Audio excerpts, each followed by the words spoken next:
வணக்கம் மெய் அன்பர்களே. இப்போ திருவடி புகழ்ச்சி இன்னும் சொல்லிட்டே போகலாம். அந்த இன்ட்ரடக்ஷனே இன்னும் நம்ம ஒரு நாள் ஃபுல்லாக பேசிக்கிட்டே இருக்கலாம். நம்ம கால நேரங்கள் கருதி இப்போ காப்பு செயலுக்கு போயிட்டு அப்புறம் நம்ம திருவடி புகழ்ச்சி பார்க்க ஆரம்பிக்கலாம்.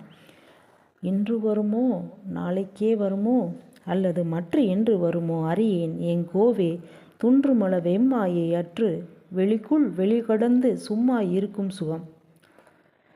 அப்போ இது காப்பு செயல். அதை காப்பு செயல் இருந்தாவே அதை ஒரு தனி நூலாகவே பண்ணலாம்னு சொல்லியிருக்காங்க. இப்போ இங்கித மாலை, மகாதேவ மாலை இதெல்லாம் ஒரு தனி நூலாக ஆக்கலாம். அதே மாதிரி திருவடி புகழ்ச்சிக்கெலாம் உரை எழுதுகிறவங்க தனியாக இதுக்கு மட்டும் உரை எழுதியிருக்காங்க. அப்போ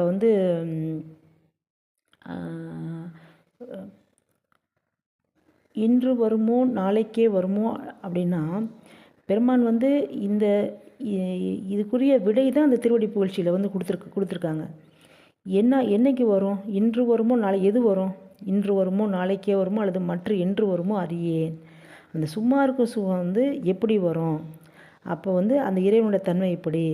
நம்ம என்ன இன்று வருமோ நாளைக்கே வருமோ அல்லது மற்ற என்று வருமோ அறியேன் எங்கோவே. இப்போ துன்றுமலை அப்படின்னா நெருங்கி வரக்கூடிய ஆணவ மலமா. அப்போ ஆணவ மலம் இப்போ மும்மலத்தில் நம்ம மலங்கள் தான் ஆணவ மலம் நம்ம பிறக்கும்போதே பதி பசு பாசம் அப்படின்றபோதே அப்போவே வந்துடுது. அந்த இறைவனை சென்று அணுகாமல் இந்த பசு அந்த பாசத்தில் கட்டுப்பட்டு அதில் போயிடுது, அந்த கேவல நிலைக்கு போயிடுது. அப்போ அது நெருங்கியே வருது. அதனால் ஆதியிலிருந்து அதுவும் ஒரு அனாதி தான். அந்த பாசன்றது இந்த மலங்கள் அதுதான் துன்றுன்னா நெருங்கி வரக்கூடியது. நம்ம அப்போவே இருக்குது அந்த மலம். என்று ஆன்மா இதை எடுத்துச்சோ அப்போவிலிருந்தே அது நம்ம கூடவே இருக்குது. அதுதான் துன்று மலை வெம்மாயே. இதுக்கு வெம்மாயேனா இப்போ நீக்க இயலாத திரோதான மாயை அப்படின்னு சொல்கிறது மகா மாயைன்னு சொல்லலாம். வெம்மாயேனா இப்போ பெருமான் மாயை பற்றி நிறையா இடத்துல சொல்லியிருக்காங்க. எல்லா பாடல்களையும் திருவருட்பாடல் நிறைய இடத்துல மாயை வருது. மகாதேவ மாலையில் நிறையா வருது. விண்ணப்பக்கலை வெண்பா இந்த மாதிரி நிறையா இடத்துல மாயை பற்றி சொல்லியிருக்காங்க.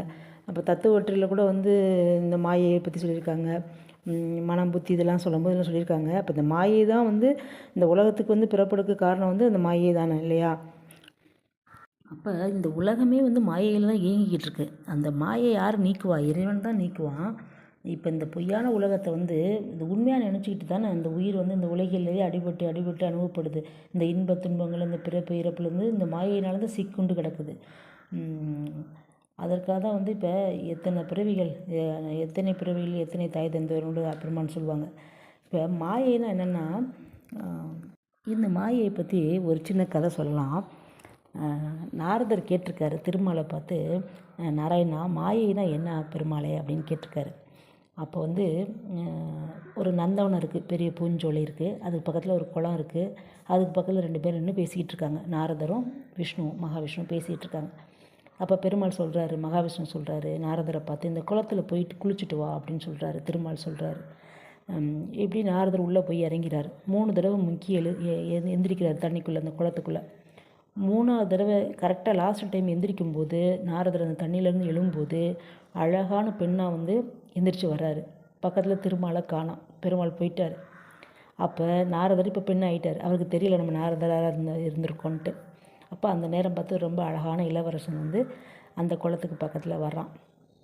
வந்தவுடனே அவனும் என்ன பண்ணுறான், இவளை பார்த்துட்டு அந்த அழகான பெண்ணை பார்த்துட்டு நாரதருக்குள்ளே இருக்க அந்த பெண்ணை பார்த்துட்டு நம்ம 2 பேரும் திருமணம் செஞ்சுக்கிருவோம் சொல்லிட்டு நாட்டுக்கு போயிடுறாங்க. போய் அங்கே போய் நல்லா வாழ்கிறாங்க. ரொம்ப வருஷம் பிள்ளையெல்லாம் பிறந்துடுது. ரொம்ப காலம் ஆயிடுச்சு. அப்போ அந்த அந்த அழகான பெண்ணோட ராஜா நம்ம பக்கத்தில் போய் வேட்டையாட போகிறேன், நான் காட்டுக்கு போகிறேன். உடனே இந்த அழகான மனைவி பிள்ளைங்க எல்லோரும் போகிறாங்க. அப்போ நான் போய் காட்டில் அந்த குளத்தில் குளிக்கிறேன் அப்படின்னு சொல்கிறான் அந்த பொண்ணு, அந்த ராணி, அந்த ராஜாவோட இந்த இளவரசனோட மனைவி. அப்போ அந்த குளத்தில் போய் 3 தடவை குளிக்கிறான். முங்கி எழுந்த பின்னாடி அந்த பக்கத்தில் அந்த இளவரசன் பிள்ளைங்க யாருமே காணோம். அப்போ பெருமாள் சிரிச்சுக்கிட்டு இருக்கார். திருமால் இப்போ பக்கத்தில் யாரையுமே காணணுன்னா நாரதருக்கு ஒன்றுமே தெரியல. ஐயோ என் பிள்ளையை காணா. நாரதர் இல்லை, இப்போ பெண் வேஷத்தில் இருக்கார், இளவரசி மாதிரி தான் இருக்கார். ஐயோ என் பிள்ளைகளை காணா, என் இளவரசனை காணா அப்படின்னு சொல்கிறான். அப்போ தான் பெருமான் வந்து இது திருமால் வந்து காட்டுறாரு. இது தாண்டா மாயை. நாரதர் இதாக வந்துட்டார், உருவத்துக்கு வந்துட்டார், நாரதர் உருவத்துக்கு. இது வந்து நாரதர் புராணத்தில் ஒரு கதை. இதாண்டா மாயை அப்படின்னு சொல்லிட்டு திருமால் வந்து சொன்னாராம். இது வந்து நாரதர் புராணத்தில் இந்த கதை இருக்குது. அப்போ அந்த மாயையில் தான் நம்ம சிக்குன்ட்ருக்கோம். அந்த மாயையை வந்து நம்ம நீக்கிறது வந்து இறைவன்.